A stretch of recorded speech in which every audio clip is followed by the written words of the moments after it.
Welcome to the Incorrigible Party, adventurers new and old. Chapter 1 of our story, and of the show as a whole, has come to an end. So if this is your first time here, thanks very much for giving us a chance, and I hope this two-part recap serves as an intriguing enough jumping in point for the show as a whole. And if you've been here with us all along, a huge thanks for your continued support. And I hope this is a nice reminder of all of the party's past antics. And if either of those things end up being true, please do share this with anybody you think would enjoy it. So without further ado, here's what happened last time on the Incorrigible Party. Our adventure begins with our heroes, our party members, finding themselves in the small city of Zexa, each pursuing their own personal goals. I do hesitate to call them heroes. You'll quickly learn why by the end of our tale, listener. Gozer, the half-orc barbarian, and Shaft, the halfling ranger, have traveled together from Drukal. With ties to a criminal network that freely operates within the city of Drukal, Shaft has accepted a bounty hunter job to capture a mysterious figure that has recently popped up in Zexa, known only as the Arcanist. With the Arcanist's identity and abilities unknown, a bit of extra muscle couldn't hurt, and that's where our party's bruiser comes in. Not one for many words, Gozer agreed to aid Shaft, for a price, of course. We do learn that physical violence comes easy and quickly to Gozer, seeming to be a form of payment all of its own.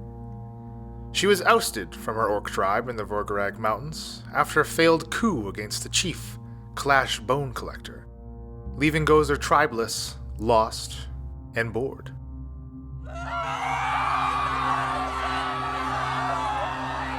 There's a disturbance in the streets of Zexa.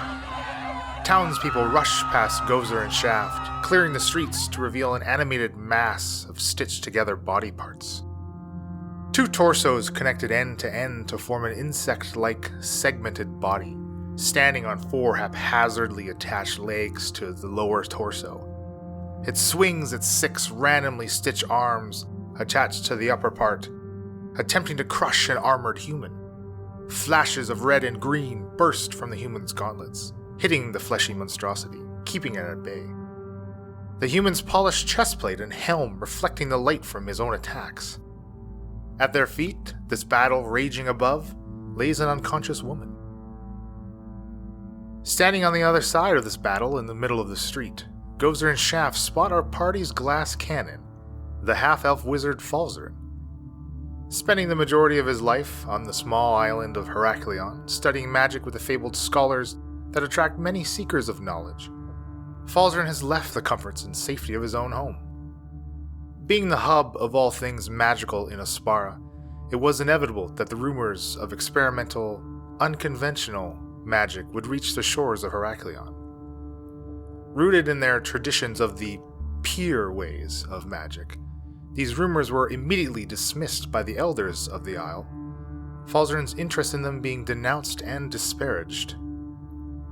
Immediately, he is intrigued by this human's magic-emitting gauntlets. Wow, those are quite the bucklers the gauntlets you've got there. Do you need any help here? Stand back, citizen! I'll handle this! Unseen by everybody in the street, the rogue elf, Bryn, lurks around the corner of a building, taking in the scene playing out before her. Still very young for an elf, Bryn was forced to grow up quickly in the Faelaren forest. Orphaned at the young age of 13 during the occupation of the Paladins of Cultus, she quickly honed the skills needed to survive for nearly 2 decades on her own. Recent tragic events have forced her to flee the forest, narrowly escaping death during a heist gone wrong. Utilizing her own underworld contacts, she's accepted her first assassination job, targeting one Sardo the Magician. Taking careful aim from her hiding spot, Bryn lets loose an arrow, revealing her presence. Despite aiming for the abomination, she puts an arrow right into the human, causing him to falter, the abomination raining down blows with its 6 arms. Hey, that's my bounty! Shaft exclaims as he charges Bryn, unsheathing his dual rapiers. Don't worry, listener, this will not be the first inter-party conflict you'll witness during our tale. Taking hold of her mighty great axe in both hands, Gozer smiles. This looks like fun. She rushes in towards the abomination, swinging wildly. To Blave! Bryn, now face to face with Shaft, knocks another arrow, firing it over the halfling's head. Striking true this time, sinking it into one of the abomination's torsos. Bounty? Just relax, buddy. It was an accident. Oh, so you're just inept. Shaft replies as he turns back towards the abomination, running in to join the fight with Gozer and the armor-clad human. The fleshy monstrosity turns to its new foes, lashing out at them both and delivering thunderous blows that knock them on their asses, unconscious. A shimmering, magical hand appears next to the monster, smacking it, causing enough of a distraction to give the human time to recover from his arrow wound, and grasp an amulet hanging from a chain around his neck. It emits a brilliant white light that blasts the abomination into pieces, its stitching tearing apart from the force. The parts crumble to the street, no longer moving. Immediately, the armor-clad human lays a hand on Shaft and Gozer, reviving them as they gasp awake. Ho there, citizens! Thank you for the assist, but you should not have put yourself in such danger. That is a job for the Arcanist! Shaft invites the Arcanist back to the Good Riddance Inn for a drink to thank him for his efforts, electing to use guile and quick wits to obtain his bounty rather than unnecessary force. Despite Shaft's insistences, the Arcanist refuses his offer of a reward, claiming that protecting this fair city is reward enough. Wherever there is a crime occurring, a citizen in need, you will find the Arcanist. And with these words, the Arcanist vanishes down an alley, into the ever-darkening night. The unconscious woman stirs, coming to. Finally able to catch a breath, they make proper introductions, learning each other's names. The woman's is Dr. Isabella Good, Zexa's resident health professional. Thankful for their rescue, Isabella agrees to buy them all a drink at Shaft's suggestion. And here, dear listener, our very incorrigible party is formed. Starting a tab for Isabella at the Good Riddance Inn, the inn's hunchbacked bar boy, Chucky, serves them some drinks, and the party is filled in on the recent events in Zexa. Isabella explains that the Arcanists seemed to show up a little over a week ago, apparently to aid the people in the town, as Zexa does not have its own guard or law enforcement. The people here seem to police themselves and are not very friendly to strange faces. These words, they ring true with the party, as Isabella is the first Zexan to really give them the time of day, outside of any establishments seeking patronage. Learning that Isabella has treated a number of people who have had encounters with the Arcanist, she quickly agrees to take Shaft back to her clinic to retrieve the information. She freely gives them a list of 3 names and addresses. Doctor-patient confidentiality is apparently not a thing in Zexa. Having conned his way into a free night's stay at the doctor's clinic, Shaft returns to the tavern the following morning and shares the names with the rest of the party. Bryn immediately recognizes the second name on the list, Sardo the Magician. The party find themselves outside of a small T-shaped building. A wooden sign with bright green lettering hanging over the door says, Sardo the Magician. They enter to find a long table full of trinkets and baubles. A human wearing a brightly colored vest enthusiastically greets them, immediately spewing out a sales pitch on one of the items on display. Ah, look at this! The Cap of Sultany, said to bring its wearer pleasant, even prophetic dreams, for the low, low price of 10 gold pieces, but I'm losing on the deal. Questioning Sardo about his encounter with the Arcanist, the party surmises that he doesn't know much more about the strange vigilante. Alright, are we done with this guy now? Good. Bryn draws her rapier, eager to take out our target, and lunges forward to deliver a devastating blow to his vitals. Reacting quickly, Shaft draws his own sword and parries Bryn's attack. What the hell? Sardo begins to plead for his life, cowering away from Bryn as she explains to Shaft that this is the way to get the Arcanist. Shaft, you know we need a distraction for the Arcanist. They need to cause a scene to attract him, I'll run you through, Elf. exclaims Shaft, giving Bryn a knowing wink. Bryn, what are you doing? Why do you want to kill this poor man? Asks a concerned Falzarin. Bryn convinces Shaft and Gozer to step outside of the shop to speak to them in private, leaving Falzarin alone with an erratic Sardo. You can't let them do this to me. If I get out of this with my life, this can be yours. Sardo picks up a small metallic cube with arcane etchings to entice Falzarin to save his life, as he nervously glances at the back door of his shop, inching towards it. Alright, look, I'm not just going to let them kill you, but I am very interested in these items that the Arcanist has, so I'm also not going to let you just run away. Outside of the shop, Bryn offers Shaft and Gozer gold to stay quiet about her hit. Without hesitation, Gozer says, Pay me. Just stay here for a second. replies Shaft as he enters the shop again and slams the door shut, locking it from the inside, just in time to see Sardo make a break for the rear exit of the shop. Falzarin, reacting quickly, waves his hands in a practiced manner and lets out a ball of frost that sails high, missing Sardo, and smashing into the wall above the back door. Help! Sardos is in trouble! We need the Arcanist! Screams Shaft.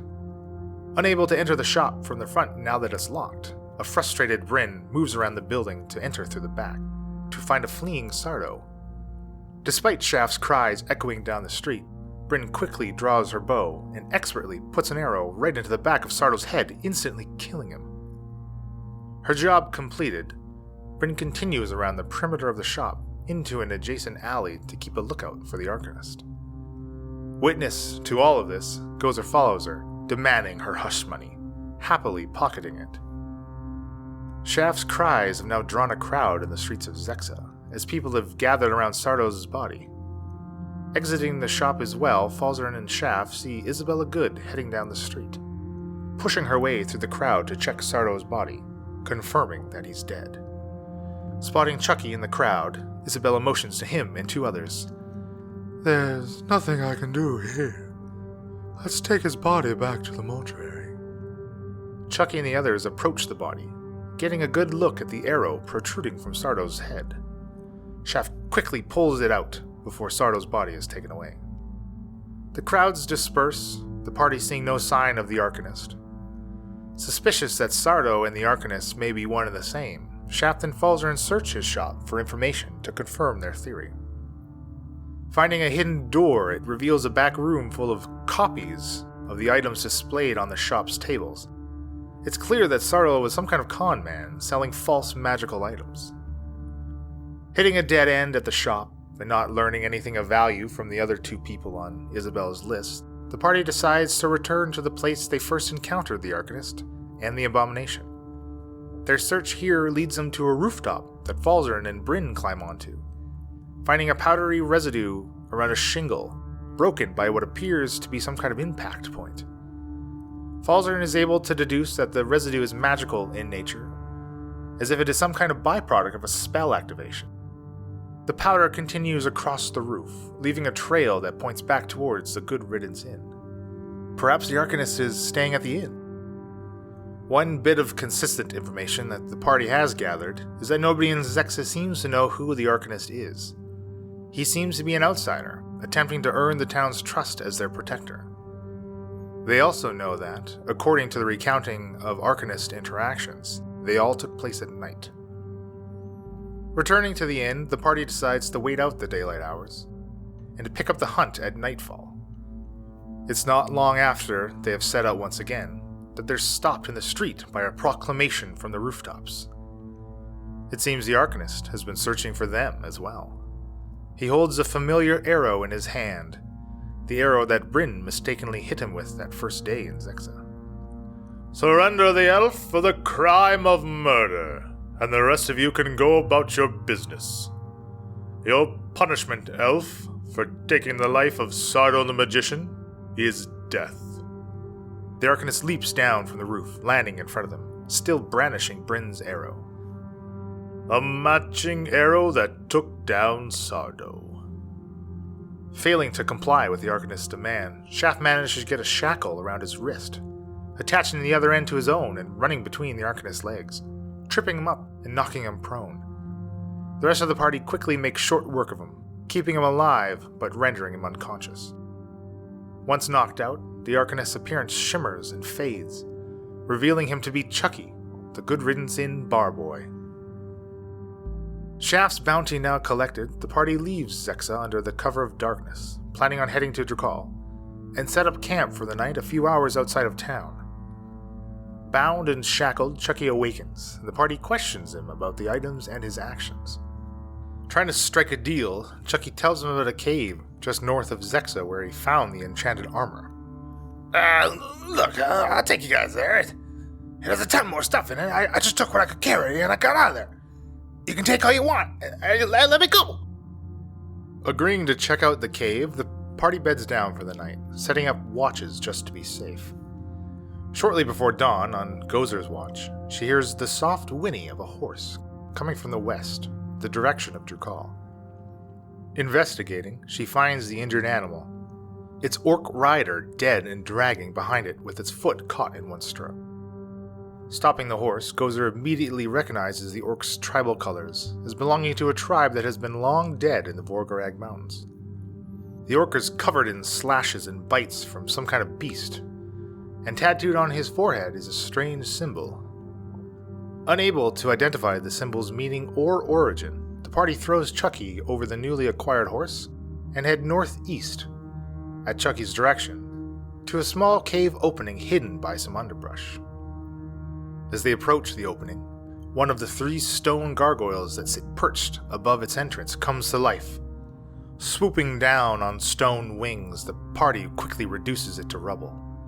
In the fight, Falzern attempts to use the gauntlets and the amulet that the Arcanist was wearing. They malfunction and explode, dealing severe damage to the wizard and rendering the items useless. The way clear, and now in the cave, the party discovers a pile of assorted body parts in a large chamber lined with tables full of items and papers. Among the parts is Sardo's body, his limbs not yet severed, but the body is missing its hands. The location of which are quickly discovered as half a dozen little crawling claws come skittering out from under the tables, accompanied by a small bipedal insectoid creature that appears from a small hole in one of the cave's walls. Another fight ensues, with Gozer flipping a table to block the hole, pressing her large half-orc frame against the bangs and scratching coming from the other side. But now, clear of hostiles, the party is able to search the cave, discovering what look like diagrams and designs for the pieces of armor Chucky stole. The notations unreadable to the party, as none of them speak Sylvan. On the back wall of this cave, they find a wooden frame the size of a door, set into the stone. Identifying it, Falzern determines it to be some kind of functioning portal, but is strangely unable to ascertain its command word. Theorizing over the presence of Sardo's body, the party comes to the conclusion that the cave may belong to Isabella, the doctor at work, it seems. Refusing to let Chucky go, despite holding up his end of the bargain, Shaft convinces Chucky to come with him to Drakal to meet his friend, and promises him a pretty penny for his troubles. Clearly taking a page out of Sardo's book, this con job makes for easy travel to Drakal, a place where both Bryn and Shaft now have a significant amount of money waiting for them. Near the gates into Drakal, the party passes another full-blooded orc, driving a wagon, heading east. Gozer recognizes more long-dead tribal colors, and another now familiar symbol tattooed on this orc's forehead. Pausing to question him, their curiosity getting the better of them, the orc claims his tribe does indeed live, having business in Altenshik. A statement that strikes Shaft and Gozer as being quite odd, considering the orcs rarely venture further than Drakal, which is nestled at the base of the Vorgarag Mountains. Parting ways, they continue into the city, Shaft leading the way to see his friend, as he puts it. Bryn gives him a smirk. Shaft, I think we have the same friend. Arriving at the Tickley Servant Inn, Shaft and Bryn gain entrance to a back room to see their contact, Detmer the Dwarf. Stereotypically stout in stature, as dwarves are known to be, Detmer sits behind a large wooden desk, its polished stain reflecting the torchlight thrown from wall sconces on either side of this small, 15-foot room. Slightly surprised that two of his more eccentric freelancers seem to have started working together, Detmer offers them both a job that pays extremely well. But I'm getting slightly ahead of myself. There's poor Chucky to deal with. The Arcanist, I presume?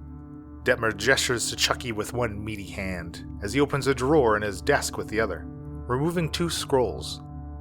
Unrolling each of them, Detmer nods his head to each one, Shaft and Bryn placing their hands on their respective scrolls. A horizontal line of white light moves up and down, scanning each of their palms, confirming a successful fulfillment of their contracts. So, I'm at your front here. I can go, right? Chucky nervously shifts his weight to either foot, throwing glances towards the flight of stairs leading to the main part of the tavern. Detmer gets up from his desk and moves to the wall on his right, pulling on an empty sconce. A section of the wall slides open, revealing a bare, closet-sized room. Shaft draws his rapiers, crisscrossing them and placing the inside of the makeshift pair of giant scissors around Chucky's neck, easily guiding him into the room. No need to make this difficult, Chucky. Just go in the closet for a while, answer a few questions, and we can hook up later and you'll get your money. With another pull of the sconce, the wall closes, muffling Chucky's protests. Over the soft of beating fists against sliding wall, Detmer explains the sparse details of the new job. The mayor of Goldham has a problem with the Paladins of Cultus. While known throughout Aspara, the Paladins have little to do with northern cities like Drukhall, their presence kept to a minimum outside of the heavily guarded southern border that demarks their territory. However, there have been 2 instances to the contrary in the past 35 years: the Sorrowful Isles Landing and the Phalaren Forest occupation. During both events, the Paladins erected mysterious towers that emit an eerie blue light, bright enough to be visible from many miles away on clear, starless nights. The flora and fauna were greatly affected by this blue light. Any life in the immediate area surrounding the towers was choked and smothered. After only a year since the Paladins withdrew from the Phalaren Forest, their presence and tower activities have begun again outside of their territory. 2 new towers have been constructed, the same blue light affecting the forest and wildlife outside of Goldham. The city itself now under constant attack from deranged and sickly beasts. The job is simple. Get into the towers, find the artifacts that power each of them, and shut off the blue light. Payment upon delivery of the power sources of these towers to the mayor of Goldham. Placing their hands on 2 new scrolls, Shaft and Bryn accept the job, recruiting Gozer and Falzarin with the offer of, unbeknownst to them, a paltry payment of gold compared to the total payout of a successful mission. The prospect of studying the power sources rather than the offering of gold proves to be a more effective incentive for Falzarin's aid. Magical artifacts, you say? Those certainly pique my interest. Spending a day in Drukhall to rest and discuss their next course of action, Gozer suggests leaving the city at sunset. Nobody see us leave at night.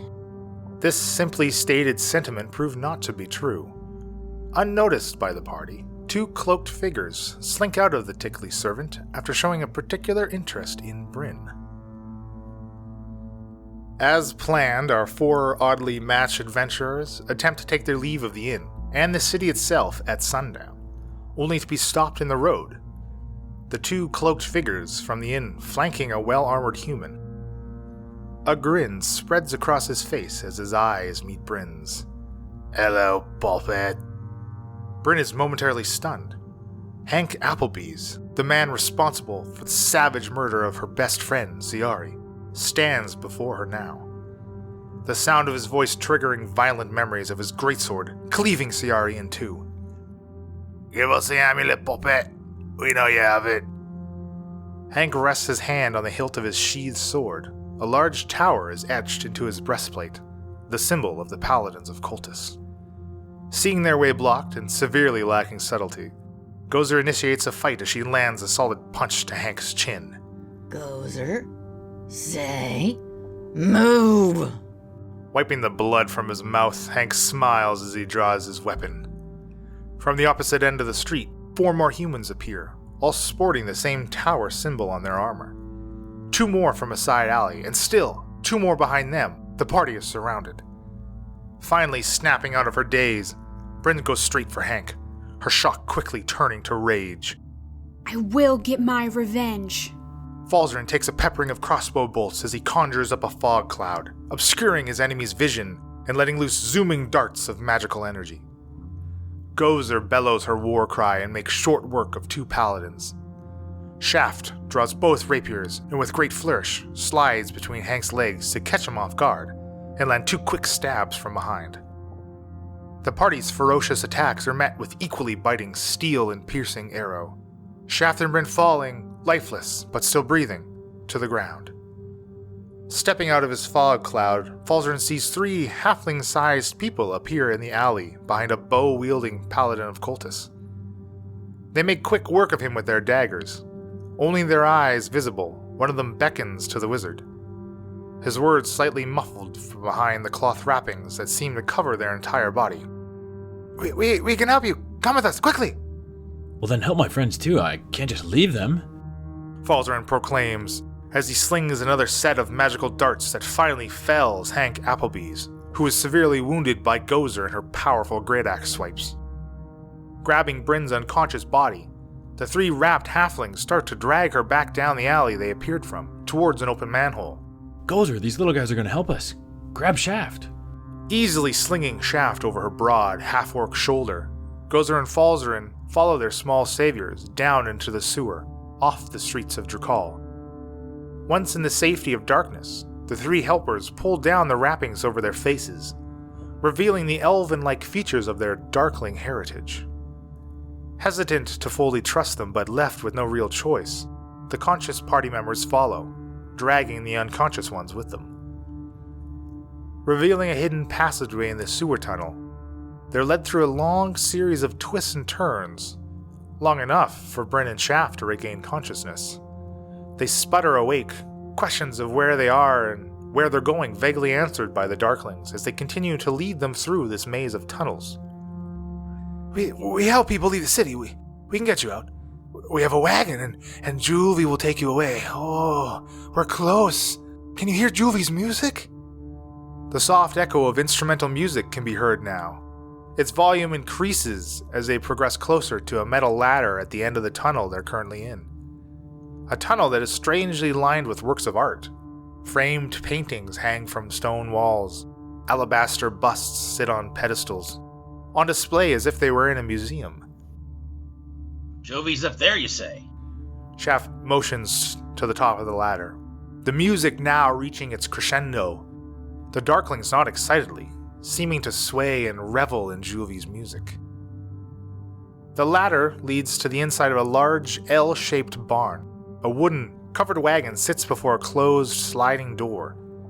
To the party's left, 2 stalls house a pair of horses quietly grazing on dried hay. Who could only be Juvie appears, strolling around the side of the wagon, nimble fingers plucking at tightly wound lute strings. He ceases his play when he sees the party and does not speak. Unlike the smaller Darklings, Juvie stands as tall as an elf. He too is wrapped from head to toe. One of the party's sewer guides moves to the wagon, opening a large lock that sealed the outwardly swinging doors on the back of it, revealing 6 chained prisoners.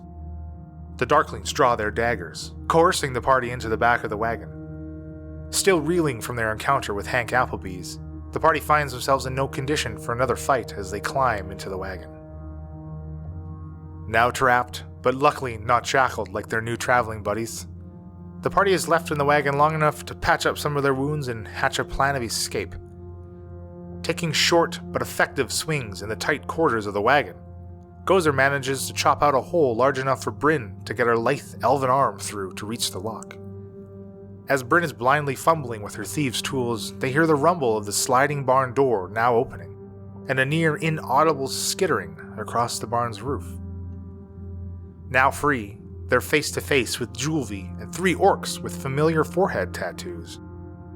Shaft and Bryn immediately take to high ground, easily scaling up the back of the wagon and a stack of hay bales, respectively, allowing them to fire arrows and bolts, while Gozer charges in, easily cutting down 2 of the orcs, only to have 3 tiny, spider-like creatures with long eel necks ending in a mouthful of razor-sharp teeth drop down from the roof, quickly surrounding her.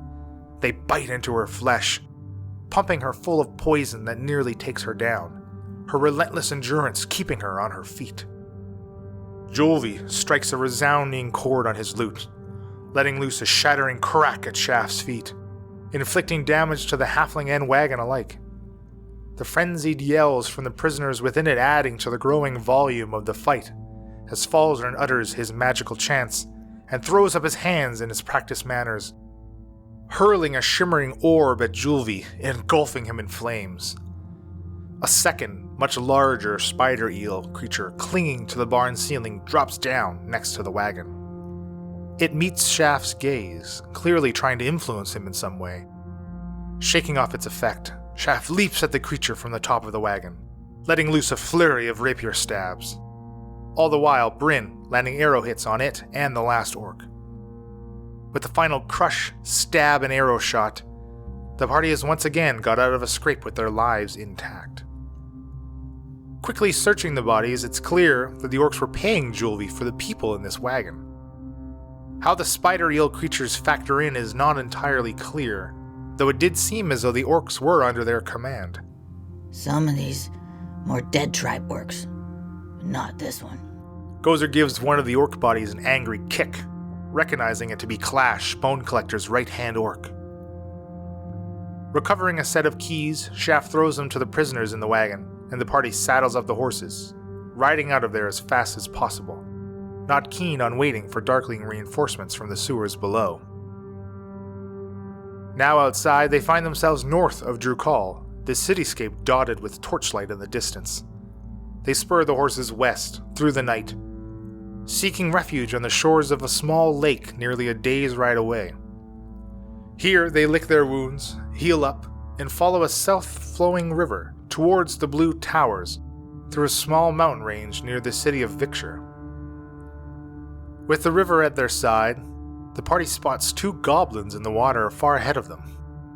Opting for a detour around them over another potential conflict, Shaft's expertise in the mountains allows them to easily find a suitable path for the horses.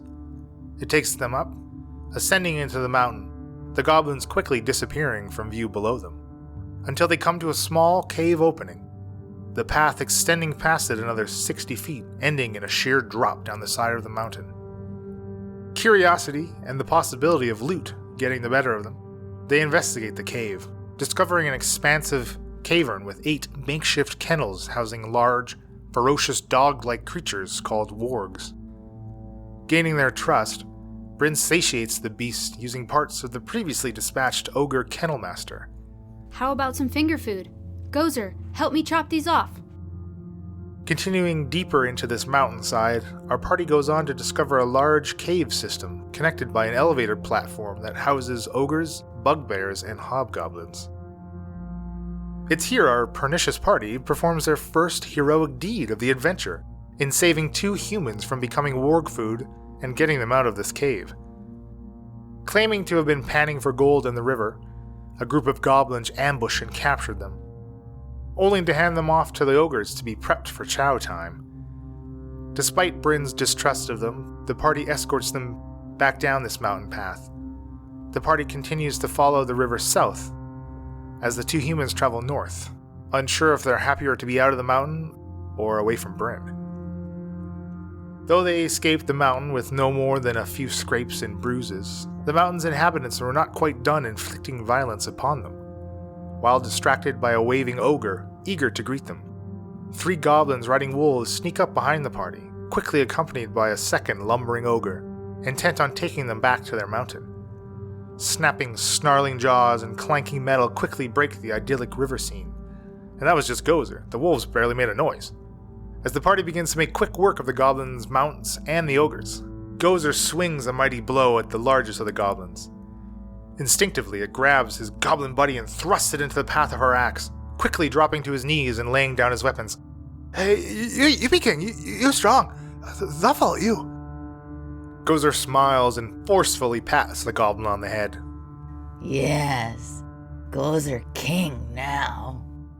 And thus, dear listener, King Gozer's reign began, and her loyal subject, Thuft, joined the party. Warning his new king of more goblin scouting parties set to search the area should the one they just dispatched not return, the party very easily and proficiently crossed the river with plans of seeking refuge in Victor. It had been a couple of years since Shaft had visited last, but his on-again, off-again friend, Nina Dari, may be able to put them up at her establishment of ill repute. The newly formed quintet arrives at the western gate of Victor to find a guard warning newcomers of a dangerous sickness within the city. Due to the nature of the symptoms, extreme outbursts of irrational violence, all weapons must be confiscated and held at the gate for the duration of their stay in the city. Inquiring about his friend Nina, Shaft learns that Miss Dari has unfortunately fallen ill and is being held at one of the many makeshift triage centers around the city, attempting to treat the ill and keep them from harming themselves or other townspeople. Hesitant to even risk entering the city, the guard accepts a generous bribe to allow the party to carry any weapons they can adequately conceal on their person, and hands them each a homemade surgical mask, a rag connected on either end by a short length of rope to fasten it to one's face. Receiving directions to the triage center closest to Nina's place, the party don their face masks and enter the city. Shaft immediately notices a looming clock tower in the distance, towards the center of the city. A marvel of a building considering its size, and the fact that its construction hadn't even been started on his previous visit to the city. Even from outside of the triage center, the anguished and frenzied cries of its patients ring through the air. An orderly takes Shaft down a narrow corridor, lined with closed doors. The rattle of chains underlying the now magnified yells and screams. Nina is found to be chained to her bed, her eyes filled with confusion and rage. She screams at Shaft to get her out of there, thrashing against the length of chain, lunging for him, her lips curled up in a snarl. Clearly not even recognizing Shaft, there's nothing he can do for her, save for a few creature comforts. Well, can you make sure to take good care of her? Maybe light an extra candle at night, that sort of thing. With no other reason to remain in the city, the party quickly takes their leave and retrieve their weapons, deciding to set up camp for the night just outside of the city. The party plans to continue east to Goldham, to speak with the mayor in hopes he can provide them with more information pertaining to the Blue Towers. That night, Gozer awakes to find the party gone. Clash Bone Collector stands before her. I found you, Happy. Gozer blinks, and kneeling before Clash is Liana, the reason Gozer still lives after being defeated by Clash. The distraction Liana caused allowed Gozer to slip away with her head still on her shoulders. Liana, you're alive? She dies now for her treachery. Clash raises his longsword above his head and Gozer charges, this time besting the orc chieftain, sinking her axe into the bridge of his nose and forehead. Turning to Liana's crumpled form, grasping her shoulder, Liana's visage morphs into a purple-skinned woman, small, sharp teeth visible in her maniacal grin, as she thrusts a spectral clawed hand into Gozer's chest. Gozer's breath catches, her body stiffens. The hand seems to tug at something deep inside of her. Gasping and bolting upright, Gozer wakes up to find Falzern shaking her, attempting to rouse her for her watch. She instinctively swings a massive fist into Falzern's face, the commotion stirring the rest of the party awake. And that's our show. Our intro and outro music was created by Josh Jarvis. For your own musical inquiries, contact jamesmercymusic@gmail.com. All other music and ambient noise is courtesy of tabletopaudio.com. The Incursible Party is sponsored by Critical Hit Design. Visit criticalhitdesign.com for all of your graphic design needs. You can find more info on the characters and world at incursibleparty.com. Enjoying the show? Have any questions or rules corrections? Email us, contact@incorrigibleparty.com, or reach out on social media. The Incorrigible Party on Facebook and Instagram, @IncorrigiblePar on Twitter, using the hashtag AfterPartyIP for a shout out during our behind the screen after party episodes that drop every 4th release. Happy adventuring!